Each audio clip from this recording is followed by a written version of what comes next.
gawa tayo ng mabilis na coleslaw. So coleslaw is basically cabbage and mayonnaise. But this time, we'll make it a bit lighter in taste, pero heavier sa feel. Imbes na mayonnaise yung gagamitin natin, we'll be using cream cheese. For our coleslaw, I'll just add in onions. We're just gonna add a pinch of salt para lang matanggal yung pagkaangas ng ating sibuyas. Next up, yung ating cabbage.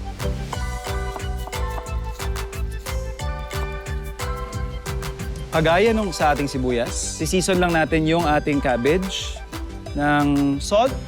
Now, this will basically, again, draw out excess moisture para lalong-lalo na kapag sinerve ninyo ng mas matagal yung inyong coleslaw, hindi ito dripping sa sarili niyang juice.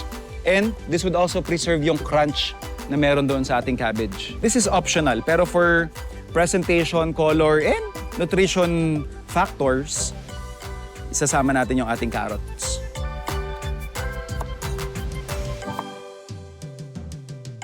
Carrots in. To finish off our coleslaw, meron tayo ditong flat leaf parsley. Lagay lang natin doon sa ating cream cheese. Kailangan lang natin i-mash yung ating cream cheese, but dahil medyo on the bland side yung normal na timpla ng cream cheese, we'll just add some salt.